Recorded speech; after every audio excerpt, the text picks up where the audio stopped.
கண்ணியமானவர்களே, 1,00,00,000 கடனாக இருந்தாலும் 1,00,000 ரூபாய் கடனாக இருந்தாலும் நம்முடைய கடனை நமக்கு தெரியாமலேயே அல்லாஹ் அடைக்கக்கூடிய, இன்னும் நம்மினுடைய பணத்தில், நம்மினுடைய செல்வத்தில் அதிகமான பரக்கத்தையும் ரஹ்மத்தையும் பொழிய செய்யக்கூடிய நபி அவர்கள் கூறிய, இன்னும் சஹாபாக்கள் எப்போதெல்லாம் பொருளாதார நெருக்கடி ஏற்படுதோ, எப்போதெல்லாம் கடன் பிரச்சனை ஏற்படுதோ, அப்போதெல்லாம் சஹாபாக்கள் பின்பற்றிய ஒரு அற்புதமான ஒரு சின்ன சலவாத் ஒன்றை தான் இந்த ஒரு காணொளியில் நாம் பார்க்க போகிறோம்.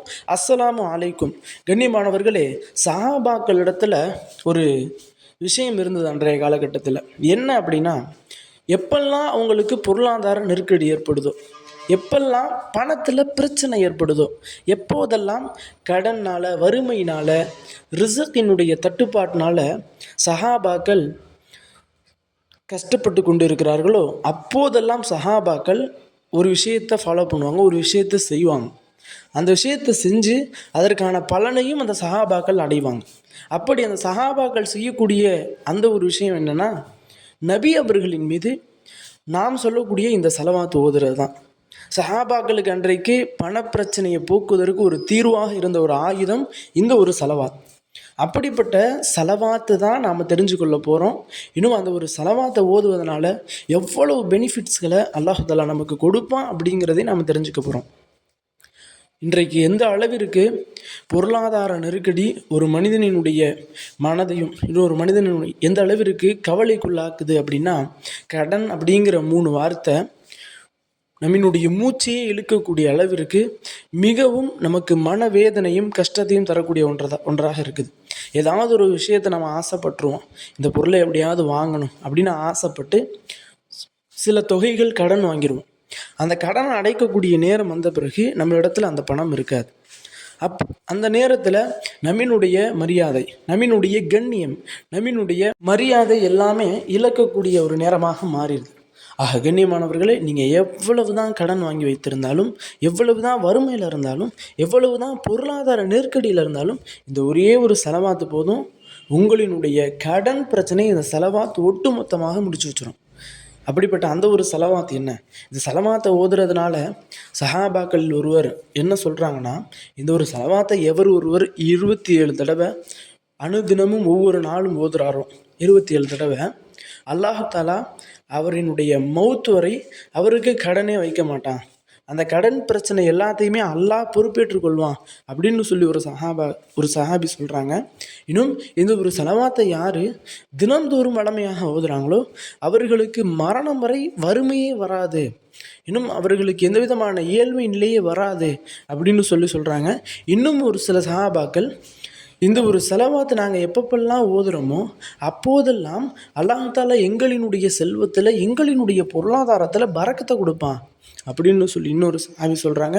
இன்னொரு ஹதீஸில் பதிவிடும்போது, இந்த ஒரு செலவாத்தை யார் வெள்ளிக்கிழமையில் ஓதுகிறாங்களோ அவர்களினுடைய பொருளாதாரத்தில், இன்னும் அவர்களினுடைய ரிஸ்கில் அல்லாஹ் தஆலா அதிகமான விசாலத்தன்மையை தர்றான் அப்படின்னு சொல்கிறாங்க. ஆக கண்ணியமானவர்களே, யாரெல்லாம் கடன் பிரச்சனை இருக்குதோ, இன்னும் வறுமை பிரச்சனை இருக்குதோ, யாரெல்லாம் தன்னுடைய நகைகளை அடகு வச்சுட்டு அந்த நகைகளை மீட்க முடியாமல் சிரமப்பட்டு கொண்டு இருக்கிறீர்களோ, அவர்கள் அனைவருமே இந்த ஒரு செலவாத்தை இன்றையிலிருந்து ஓத ஆரம்பிங்க. கண்டிப்பாக உங்களினுடைய என்ன பணப்பிரச்சனையாக இருந்தாலும் அதை அல்லாஹ் தஆலா நிச்சயமாக உங்களுக்கு முடிச்சு வைப்பான். அந்த ஒரு செலவாத்தானது என்ன அப்படின்னு கேட்டால், இதனுடைய அரபி தெரியாதவர்களுக்கு இன்ஷா அல்லாஹ் என்னுடைய டிஸ்கிரிப்ஷன்லேயும் கமெண்ட் பாக்ஸ்லேயும் இதனுடைய தமிழை நான் பின் பண்ணி வைக்கிறேன். அதை பார்த்தாவது இன்ஷா அல்லாஹ் கடன் உள்ளவர்கள், இன்னும் வறுமை பிரச்சனைகள் உள்ளவர்கள், இன்னும் ஏழ்மை பிரச்சனைகள் உள்ளவர்கள் அனைவரும் கட்டாயம் ஓதுங்க. அந்த ஒரு செலவாத்தானது என்ன அப்படின்னா, பிஸ்மில்லாஹிர் ரஹ்மானிர் ரஹீம். அல்லாஹும்ம சல்லி அலா சய்யிதினா வ மௌலானா முஹம்மதின் அப்திக வ ரசூலிக வ சல்லி அலல் முஃமினீன வல் முஃமினாத்தி வல் முஸ்லிமீன வல் முஸ்லிமாத் என்ற இந்த ஒரு செலவாத் தான். இந்த ஒரு செலவாத் எப்படி ஓதணும் அப்படின்னு எப்படி சொல்லும் பொழுது, சில சஹாபாக்கள் 27 தடவை ஓதுங்க ஒரு நாளைக்கு அப்படிங்கிறாங்க. இன்னும் சில சஹாபாக்கள் நீங்கள் ஒரு நாளைக்கு எப்போதெல்லாம் உங்களுக்கு டைம் கிடைக்குதோ அப்போ ஓதுங்க, நேரம் கிடைக்கிறப்போ ஓதுங்க. இன்னும் சில சஹாபாக்கள் 5 நேர தொழுகைக்கு பின்பு ஓதுங்க அப்படின்னு சொல்கிறாங்க.